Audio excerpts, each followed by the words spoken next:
ধানমন্ডির সুধা সদনের বাড়িসহ শেখ হাসিনা ও শেখ রেহানার পরিবারের ৭টি প্লট ও ফ্ল্যাট জব্দ করেছে দুর্নীতি দমন কমিশন।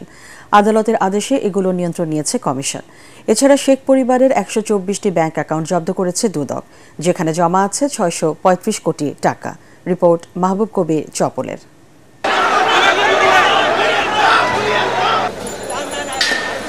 ধানমন্ডি ৩২-এ বাবার বাড়ি আগেই হারিয়েছেন শেখ হাসিনা, এবার স্বামীর বাড়ি সুধা সদনও হারালেন তিনি।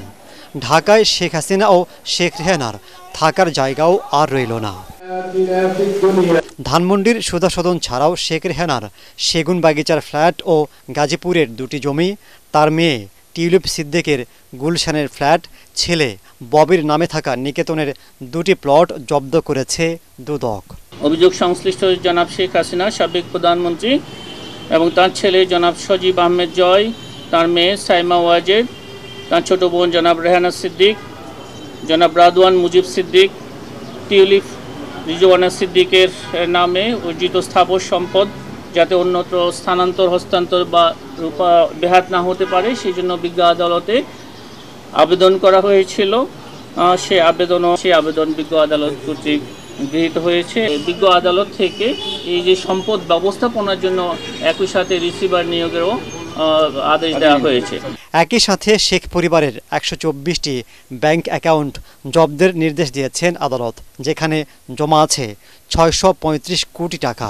বিজ্ঞ আদালত থেকে জনাব শেখ হাসিনা, সাবেক প্রধানমন্ত্রী, গণপ্রজাতন্ত্রী বাংলাদেশ সরকার, তার ছেলে জনাব সজীব আহমেদ ওয়াজেদ জয়, তার মেয়ে সাইমা ওয়াজেদ, তার ছোট বোন জনাব রেহানা সিদ্দিক এবং তাদের স্বার্থ সংশ্লিষ্ট ১২৪টি অ্যাকাউন্ট ফ্রিজের জন্য আবেদন করা হয়েছিল। সেটা বিজ্ঞ আদালত থেকে সে বিষয়ে অবরুদ্ধকরণের আদেশ প্রদান করা হয়েছে। ১২৪টি অ্যাকাউন্টে প্রায় ৬৩৫ কোটি প্লাস মাইনাস।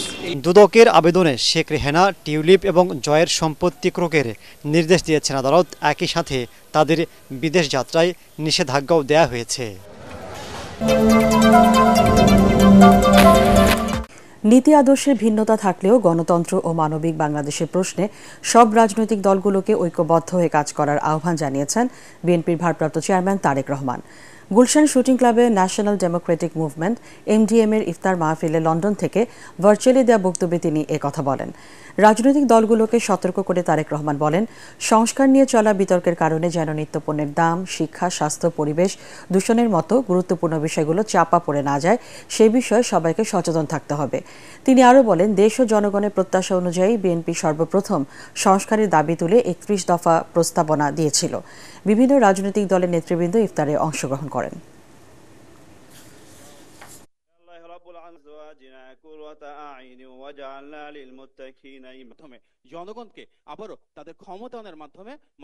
শুধু তত্ত্বাবধায়ক সরকার ব্যবস্থা, শুধু সাংবিধানিক ব্যবস্থা, শুধু ভোটের ব্যবস্থা, বিভিন্ন ব্যবস্থা, সেগুলো যেরকম আলোচনা হওয়া উচিত, তার থেকে বেশি আলোচনা হওয়া উচিত বা সমান পরিমাণ অন্তত আলোচনা হওয়া উচিত কিভাবে মানুষের এই সমস্যার সমাধান করবে, কোন দল কিভাবে করবে। আমাদের ডাইরেকশন থাকতে হবে, আমাদের প্ল্যান থাকতে হবে, আমাদের তুলে ধরতে হবে জনগণের সামনে যে আমি জনগণের রায় যদি সমর্থন পাই, আমি চিকিৎসা ব্যবস্থার জন্য এই করতে চাই যেখানে জনগণের মিনিমাম চিকিৎসা সুবিধা দেওয়া সম্ভব হয়। দেশের ভঙ্গুর অর্থনীতিকে চাঙ্গা করতে সময় লাগবে বলে জানিয়েছেন অর্থ মন্ত্রণালয়ের বিশেষ সহকারী ডক্টর আনিসুজ্জামান চৌধুরী।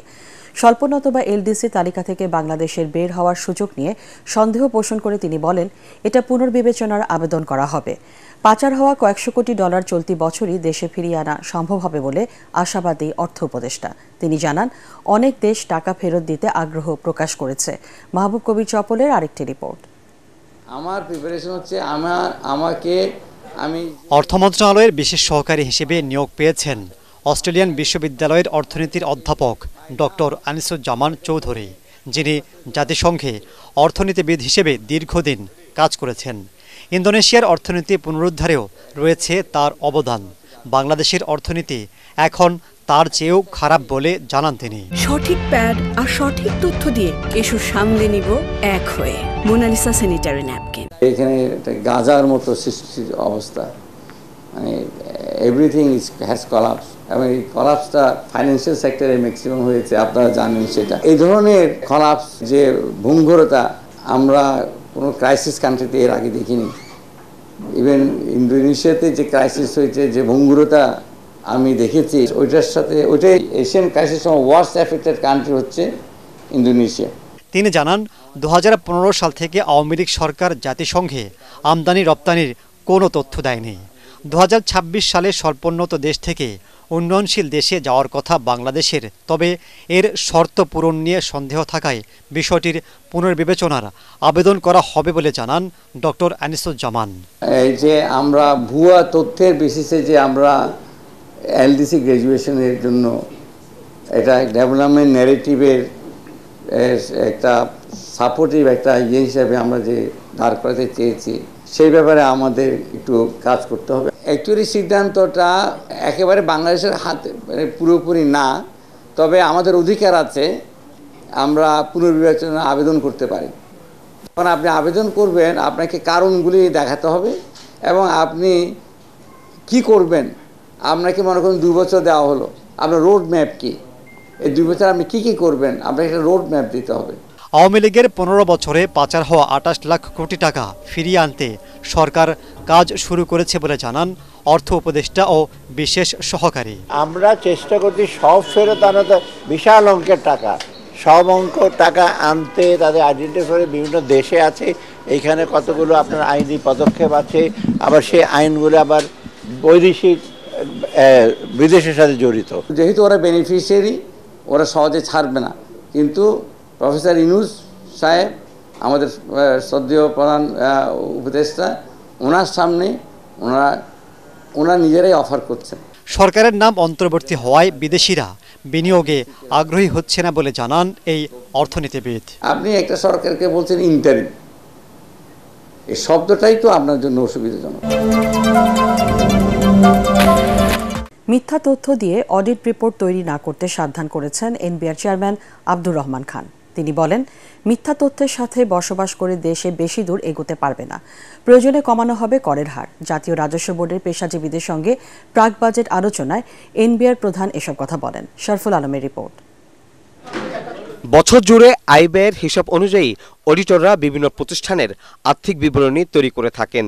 ওই প্রতিষ্ঠানের দেয়া তথ্যের ভিত্তিতেই কর, ভ্যাট, আয়কর দাখিল করা হয়। তবে অনেক ক্ষেত্রে ভুল তথ্যের জন্য সঠিক আর্থিক বিবরণী তৈরি করা যায় না, এমন অভিযোগ অনেকদিন ধরেই। প্রাক বাজেট আলোচনায় এনবিআর চেয়ারম্যানের সামনে এসব বিষয়ে আবারও তুলে ধরেন পেশাজীবীরা। ফ্ল্যাট, জমির হালনাগাদ তথ্য ডাটাবেস তৈরি করার প্রস্তাবও দেন তারা। যখন আমরা অডিট করছি একটা কোম্পানির, তার যদি 10টা ব্যাংক অ্যাকাউন্ট থাকে, অনলি আমি তো 10টা ব্যাংক অ্যাকাউন্ট জানতে পারবো না আনটিল সে আমাকে 10টা ব্যাংক অ্যাকাউন্টের ইনফরমেশন যদি না দেয়।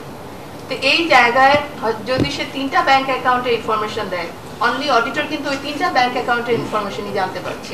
এর বেশি কিন্তু আমার এনফোর্স করার কোনো রাইট নাই, whether they are ensuring true and fair of 100% transactions in their financial statements. Because financial statements are not responsibility of the auditor.